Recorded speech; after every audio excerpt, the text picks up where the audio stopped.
राधे राधे महाराज जी। महाराज 2 साल पहले की बात है। लाइफ में बहुत कष्ट था, कुछ क्या करे क्या ना करे, जिम्मेवारी थी सर पर। जब आपकी वीडियो देखने समझने के शुरू किए तो ज़िंदगी में बहुत सारे जो समस्या थे वो सोल्व हो गए।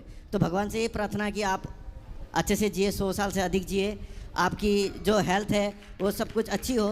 क्योंकि आप आज मैं ये बताना चाहता हूँ कि आपकी माध्यम से, आपकी यूट्यूब की वीडियो के माध्यम से बहुत सारे ऐसे बच्चे लोग जो है जो डरते हैं गलत काम करने के लिए, ऐसे लगते हैं कि अनिरुद्ध महाराज जी जो है सामने आ जाएंगे। तो ये बहुत ही अच्छी बात है। मैं सर्विस में टीचर हूँ, मेरी पत्नी जो है प्रोफेसर है, माता जी को लेके आए हूँ। तो माता जी की तबीयत थोड़ी ख़राब है, मैं बोले चलो कोई बात नहीं, महाराज अनिरुद्ध महाराज जी के वहाँ चले जाएंगे, तबीयत ठीक हो जाएगी। तो महाराज जी ये प्रश्न था कि अगले जन्म, इस जन्म में ऐसा क्या करूँ जो अगले जन्म में मेरे को सेम माता पिता की सेम मैं उनकी कोख से जन्म ले पाऊँ। तो आपको जो माँ बाप मिले हैं वही माँ बाप अगले जन्म में मेरे को चाहिए। तो ऐसे मैं अभी क्या सेवा करूँ इनकी या औरों की? इतने बढ़िया माँ बाप हैं, नंबर 1 है। देखो अभी एक बहू वो बेचारी बोल रही कि हमारे सास ससुर मतलब अपने पति के बारे में उनके माँ बाप अच्छे नहीं और आपके माँ बाप बढ़िया। और आपने कोई पुण्य किया होगा जिसके कारण आपको इतने अच्छे माँ बाप मिले। माँ बाप और साथ में पत्नी भी अच्छी मिली है, ये नाराज ना हो। तो इनके पत्नी भी अच्छी मिली है, बस आपकी आशीर्वाद से। मतलब आप पुण्यात्मा है, आपको ब्रांडेड पत्नी मिली है, बस आपके आशीर्वाद से। माता पिता भी ब्रांडेड मिले हैं। हाँ, तो भी ब्रांडेड है। जी जी। वो बहन को चाइना मॉडल वाली सास मिल गई है। तो ऐसा क्या किया जाए महाराज जो मतलब माता पिता की अभी सेवा और आप देखो जब बढ़िया करोगे ना जी, अच्छे कर्म करते ही हो और अच्छे करते रहोगे, किसी का दिल ना दुखाना जी। भगवान करें आपका पूरा परिवार जी महाराज सदा भगवान के बैकुंठ में रहे जी महाराज। और जब भगवान चाहें तो फिर आप लोग आए और इसी माँ बाप को। लास्ट ईयर आए थे महाराज, आपकी दर्शन नहीं हो पाई, पिताश्री यहाँ पर आए थे। तो इस बार लगते कि माता के भी आशीर्वाद थी हमारे ऊपर कि आपकी साक्षात दर्शन हुए। और हमेशा प्रार्थना ये करता हूँ कि आपकी जो है कोई हेल्थ में प्रॉब्लम ना हो, आप 100 साल से अधिक जिए महाराज। आपकी वजह से समाज बहुत सुधर गया है। तो बहुत बहुत धन्यवाद। राधे राधे। खुश रहे। क्या करते हो आप? पढ़ाते? मैं जी मैं टीचर हूँ, मेरे जीजा जी के स्कूल है, वहाँ पर एज ए हेड टीचर। कौन सा सब्जेक्ट पढ़ाते हो? मैं मैथ्स और सोशल कराता हूँ। मेरी पत्नी जो है पॉलिटिकल साइंस की प्रोफेसर है। तो जब भी मौका मिलते हम लोग सेवा कर देते हैं। तो वही प्रश्न था कि इस जन्म में और क्या करें, तो आने वाले जन्म में से माता पिता की कोख से मैं जन्म ले पाऊं। माँ बाप ही ये वाले चाहिए कि पत्नी भी यही अगले जन्म में चाहिए? सब ये मिल जाए बस। मतलब माँ बाप तो ये वाले चाहिए तो पत्नी यही वाली चाहिए? यही वाली, बदल के चाहिए? यही वाली। और ऐसा लगता है कि महाराज अगर अच्छे काम करूं तो आने वाले जन्म में भी अच्छे हो गए, और इस वाले जो आगे जो जिंदगी पड़ी हुई है अच्छे कर्म करूंगा तो अच्छी हो जाएगी। चलो। और राधा रानी का नाम लेते रहूं, बस आपके आशीर्वाद तो हमेशा ही है और अच्छे से बना रहे परिवार के ऊपर में। चलो आपकी पत्नी से बात कराओ। जी जी। आपको भी पति यही वाले चाहिए अगले जन्म में? हाँ जी। राधे राधे गुरुजी। जी गुरुजी मैं आपकी बहुत बड़ी फैन हूँ। फैन है कैसी हैं? मैं फैन हूँ आपकी बहुत बड़ी। अच्छा ठीक है। मैं भक्त हूँ मैं आपकी। जी जी। मैंने मतलब वीडियो मुझ तक नहीं पहुँची थी, मेरे हस्बैंड बहुत देखते थे, वो मतलब एनी टाइम राधा राधा नाम जप करते थे। जब मेरा शादी हो गया तो जब मैं स्टार्ट किया देखने के लिए तो मैं भी आपका मतलब बहुत बड़ा भक्त बन गई। तो आपको ये वाले पति अगले जन्म में भी यही चाहिए कि कुछ बदल के? हाँ यही वाला चाहिए। यही पीस चाहिए? हाँ। और सास? बस कुछ जो है वो चेंज करना पड़ेगा इनको। क्या चेंज करना पड़ेगा? थोड़ा मतलब गुस्सा बहुत ज्यादा आता है इनको। मतलब अगले जन्म में रहे ये, पर गुस्सा वाला सॉफ्टवेयर बाहर कर दिया जाए। हाँ। गुस्सा हटा दिया जाए। हाँ। गुस्से की वॉल्यूम कम कर दी जाए। सुन रहे हो? जी हाँ। और क्या चेंज चाहती हैं? नहीं बस यही है, बाकी सब बहुत अच्छा है। बाकी सब सही है? हाँ। और सास ससुर? सास ससुर भी बहुत अच्छे हैं, मेरे अपने माँ बाप की तरह ही है। तो यही वाले चाहिए अगले जन्म में कि चेंज? यही वाले चाहिए। यही वाले सब? हाँ। यही? हाँ।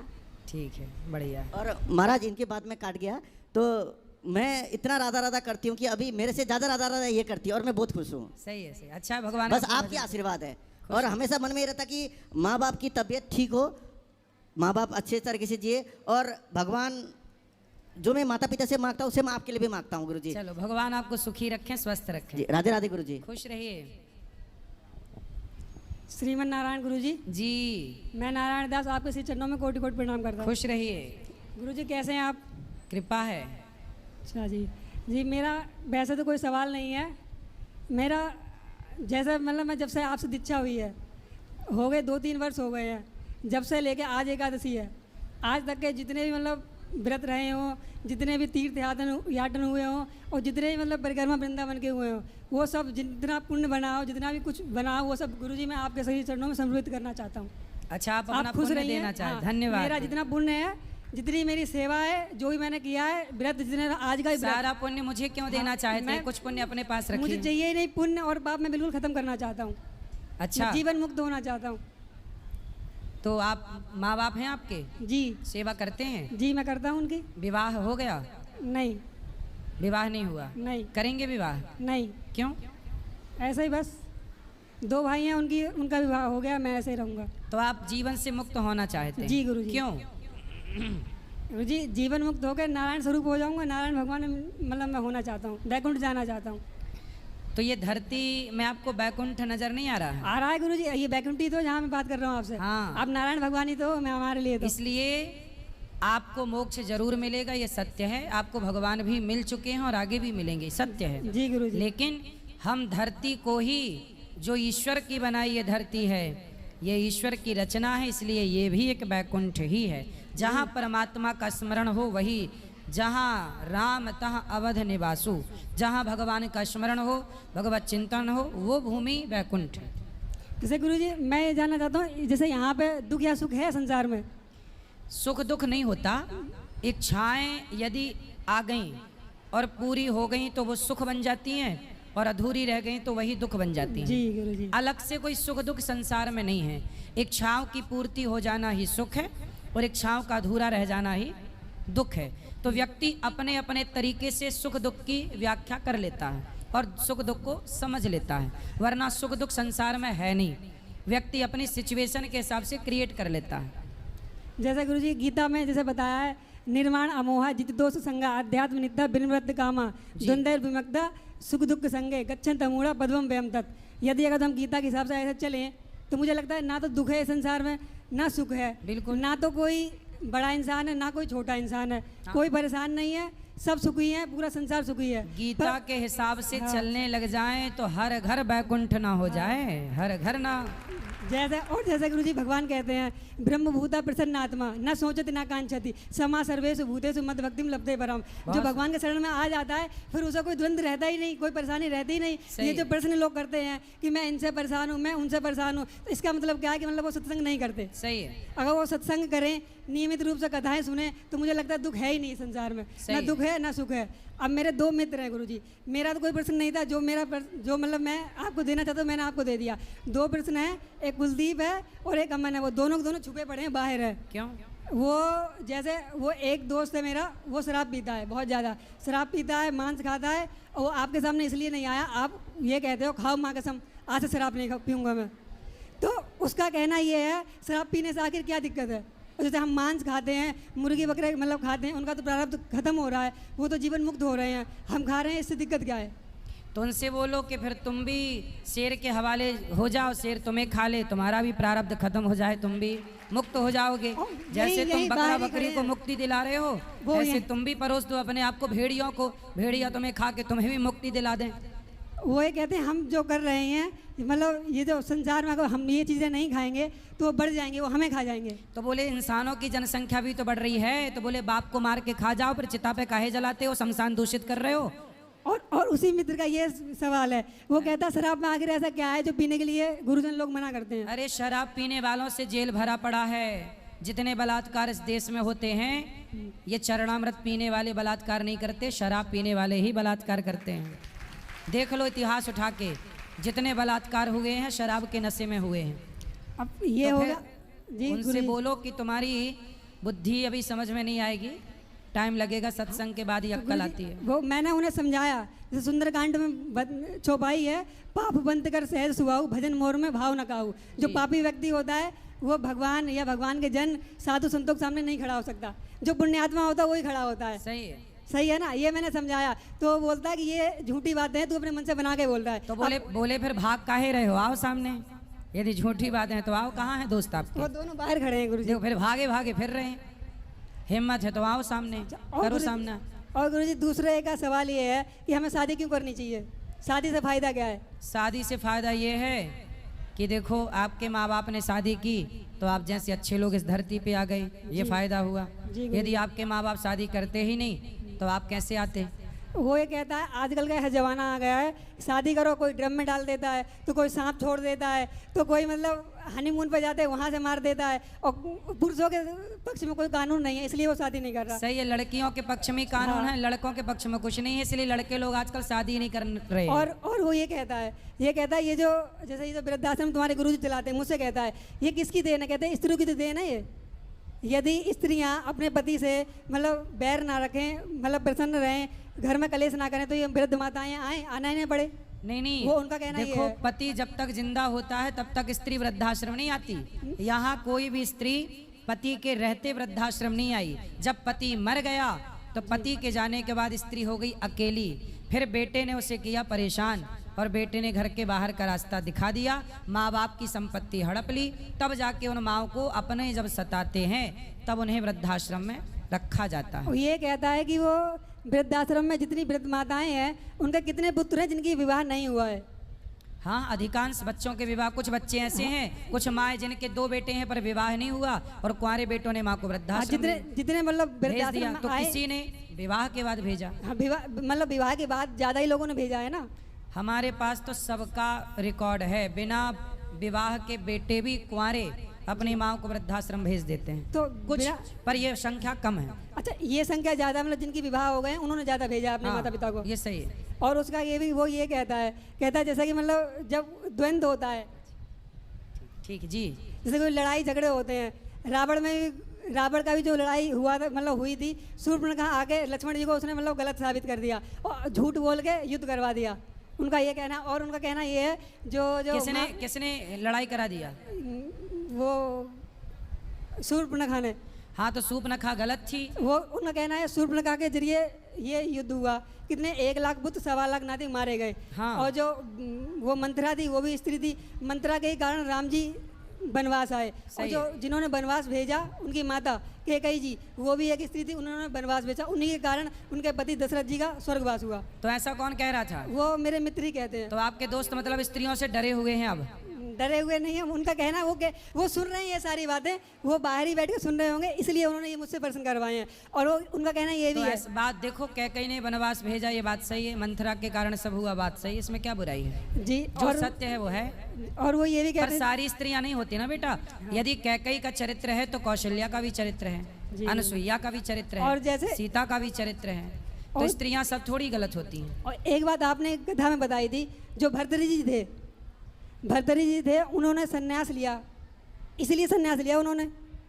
हाँ, क्योंकि उनकी जो पत्नी थी पिंगला, वो भर्तृहरि जी तो मतलब वो बहुत बड़े राजा थे, उनकी पत्नी थी, उन्होंने कही जो मुझसे विवाह करेगा जो सबसे ज्यादा सुंदरी होगी। सही है। और ये चक्रवर्ती सम्राट थे, और उनकी पत्नी कुल मिला के आप लोग स्त्रियों की पूरी हिस्ट्री निकाल के लाए हैं। हिस्ट्री नहीं निकाल के लाए हैं गुरुजी। हाँ। जैसे उनका कहना ये है, वो उस मित्र का कहना ये है, जो वो पिंगला थी, वो भर्तृहरि जी से उनका विवाह हुआ था। सुनो, हाँ पुरुष भी तो स्त्रियों के टुकड़े करके कुकर में पकाते हैं। जी गुरुजी। पुरुष लोग भी तो स्त्रियों को जिंदा दहेज के केस में आज से 10 साल 20 साल पहले लड़कियों को मिट्टी का तेल डाल के बहुओं को जिंदा जला दिया जाता था। ये अत्याचार तो पुरुष ही करते थे ना स्त्रियों पर। तो स्त्रियां अत्याचार कर रही हैं, ठीक है, नहीं करना चाहिए, पर पुरुष भी तो, क्या स्त्रियों को जिंदा नहीं जलाया गया? क्या स्त्रियों को मार के कुकर में नहीं पैक किया गया? कुकर में नहीं पकाया गया? जी बताओ, क्या स्त्री को मार के लड़की को वो सूटकेस में पैक करके 6 टुकड़े नहीं दिल्ली में हुए थे? जी हुए थे। फिर स्त्रियां भी क्राइम करती हैं, पुरुष भी क्राइम करता है। इसका मतलब ये नहीं कि सारी स्त्रियां बुरी हो जाएंगी या सारे पुरुष बुरे। समाज में कुछ लोग बुरे हैं, उनमें पुरुष भी हैं और स्त्रियां भी हैं। जी। आप बिल्कुल ये नहीं कह सकते कि स्त्रियां बुरी हैं, नहीं। अरे ये सही है कि स्त्रियों की भी संख्या अब बढ़ रही है, पुरुषों की संख्या ऑलरेडी पहले से थी, पर पुरुष लोग अब थोड़ा स्त्रियों के को देख के सरेंडर हैं, कम हो गया कि भैया हम ही नहीं मार रहे हैं, हम 3-5 करेंगे तो वो भी हमें मारेगी। जी।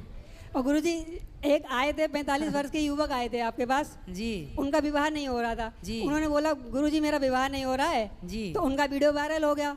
हाँ वो वीडियो वायरल हो गया। फिर एक शबनम शेख नाम की लड़की थी जी, उनसे उनकी सेटिंग हो गई। जो सेटिंग हो गई उन्होंने उससे शादी कर ली। शादी के 2 दिन बाद उन्हें मतलब टपका दिया, पहुंचा दिया। सही है। उनको मैंने मना किया था इंद्रमणि तिवारी जी को कि देखो अब आप 45 साल के हो गए हो, जी, भजन करो भगवान का, लेकिन मैंने- वो नहीं माने मेरी बात हाँ। और वो एक लड़की के चक्कर में फंसे और उसने मार दिया। मार एक ही दिया। दिन में कहानी खत्म हो गई। और ये इसलिए कहता हूँ कि देखो विवाह वहाँ मत देखो, उसका उदाहरण आप दे रहे हैं, लेकिन वहाँ इंद्रमणि तिवारी की गलती ये है कि वो उस लड़की के पास चला गया जो फोन पे उसे बुला रही है। वही फोन के चक्कर में मोमडन मत थी जाओ। वो, मुस्लिम ऐसे थी। तो बहुत लड़कियां आपको बुला रही हैं यहाँ आ जाओ, आप जाओगे तो मर ही जाओगे। इसलिए शादी कहते ना पानी पियो छान के और विवाह करो जान के। तो ये जान के विवाह करना चाहिए ना बेटा। आप भी जान के विवाह करोगे तो धोखा नहीं मिलेगा। जान के विवाह ना करने से विवाह में धोखा मिलता है। इसलिए पहले के लोग बड़े साइंटिफिक थे। पहले लोग विवाह कहाँ करते थे, जैसे हम तुम दोस्त हैं तो अपने दोस्त में ही तुम्हारी लड़की से हमारे लड़के का, हमारे लड़की से तुम्हारे लड़के का आपस में ही विवाह करके दोस्ती को रिश्तेदारी में बदल लेते थे पहले के लोग, तो उनको धोखा नहीं मिलता था। अब आज के ज़माने में शादी.com में जाके ब्याह करते हैं, जहां लड़की को जानते ही नहीं थे कि वो पत्नी आ रही है कि पत्नी के रूप में आतंकवादी आ रही है। अब कैसे पता लगे कि वो कैसी आचरण की है। इसलिए पानी पियो छान के और विवाह करो। विवाह के पहले लड़की लड़के के माँ बाप को, लड़के के माँ बाप को, लड़के के चरित्र को, लड़की के चरित्र को टटोल कर देख लेना चाहिए कि कौन कितने गहरे पानी में है। इसलिए पहले के लोग बहुत पड़ताल करके ही विवाह करते थे। इसलिए पहले के केस, तलाक के केस 0 हैं। आज के 70 साल पुराना भारत देखिए, तलाक के केस इस देश में 0 हैं। पति के मर्डर के केस 0 हैं। पत्नी की हत्या के केस कुछ हैं, कुछ परसेंट था उस जमाने में समाज जो पत्नियों को जिंदा जला देता था। तो पत्नियों पर क्राइम पहले ज़्यादा था, आज पुरुषों पे क्राइम ज़्यादा है। तो स्त्रियां उस जमाने का इस जमाने में अब बदला तो लेंगी। पहले तुमने अत्याचार किया स्त्रियों पर, अब तुम्हारे ऊपर हो रहा है, तो तुम बोल रहे हो हम शादी नहीं करेंगे। गुरुजी मेरा तो ये पर्सन है ही नहीं, वो उसी का पर्सन है। वो हाँ, ने उसी के बुलवाया। लिए बोल रहा हूँ, दोस्त के लिए। जी, और गुरुजी जैसे अब मेरा ये पर्सन है, मैं आपको मित्र मान सकता हूँ? अरे हम आपके दोस्त हैं ही, जी गुरु परम मित्र हैं। जी गुरुजी, आपके श्री चरणों में मेरा कोटि कोटि प्रणाम। खुश रहिए, खुश रहिए। चलो, और गुरुजी जो मेरे पुण्य है वो सब आप ही को हो जाएं। सही, आप ही धन्यवाद। को श्री चरणों में समर्पित गुरुजी। सारे पुण्य भगवान के चरणों में अर्पण करो, सारे पाप भगवान को अर्पण करो। हम भी आपके पुण्य लेके क्या करेंगे? गुरुजी आप जो खुश पुण्य रहेंगे, है आप- वो भगवान के चरणों में अर्पित है। प्रभु आप जानो आपका काम। यद करो सी गुरुजी, वो सब आप ही के श्री चरणों में समर्पित गुरुजी। श्रीमन नारायण गुरुजी। जय श्रीमन नारायण। हाथ उठाएं और बैठे रहें। जी, हरे कृष्ण गुरुजी, हरे दंडवत कृष्ण। प्रणाम। गुरुजी आपसे ना ये प्रश्न था कि अब मेरे ना पिताजी नहीं रहे, तो वो ना 3 मंथ से ना उनको पैरालाइज था। तो एक दिन पहले मतलब वो 18 अक्टूबर को एक्सपायर हुए थे, तो 17 अक्टूबर को नाइट में ना वो कह रहे थे कि वो आपसे मिलना चाहते हैं। वो आपसे हरि नाम लेना चाहते हैं। तो रात में बस मैंने उनको ना, उनकी ना शुगर लो हो गई थी, तो मैंने उनको अच्छे से खाना खिला दिया था। शुगर उनकी फिर कंट्रोल में आ गई थी।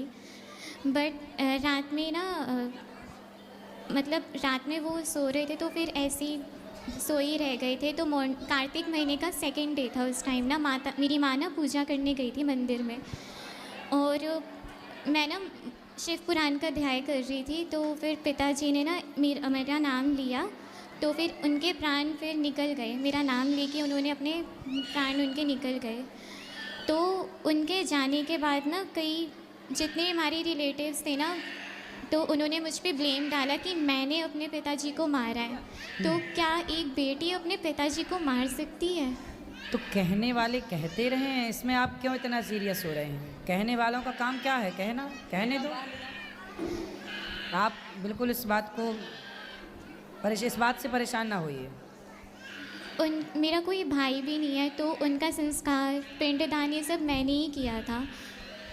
तो जब मैं हरि नाम करती हूँ। ये बेटा बच्चे को थोड़ा घुमा दो, ले जाके बाहर काहे रुला रहे हो? जाओ घुमा के आओ उसको, जाओ दिल्ली बम्बई दिखाओ। जब भी मैं हरि नाम करती हूँ ना, तो मुझे ना वही सब याद आता है कि मैंने उनको कैसे अग्नि दी थी। उनके आँख भी खुली हुई थी और मैं उनके आँखों में शहद डाल रही हूँ, पिंडदान कर रही हूँ। तो वो जो सब चीज़ें हैं ना, वो भूल नहीं पाती मैं। कोई बात नहीं, भुलाना तो पड़ेगा इन सब चीज़ों को, याद रखने से भी क्या फ़ायदा है।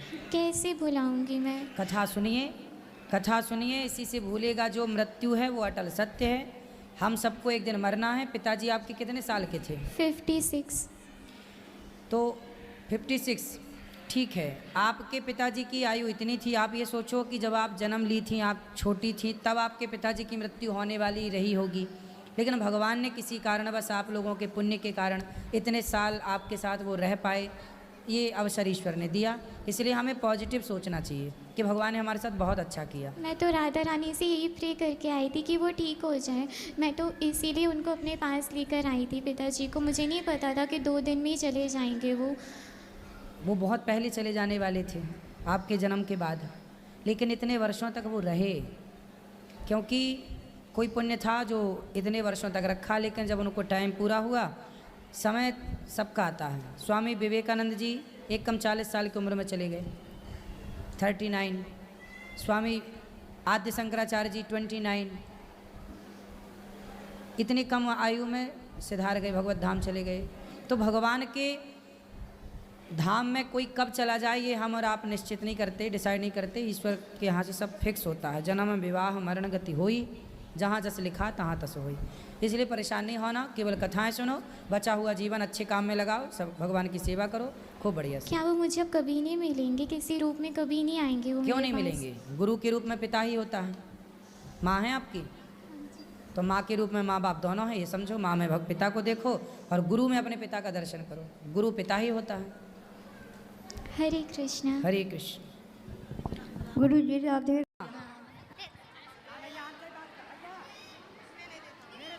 बोलो। गुरुजी राधे राधे जी। गुरुजी हमारी शादी को 2-3 महीने हुए, हमारे पति ने छोड़ दिया हमको। क्यों?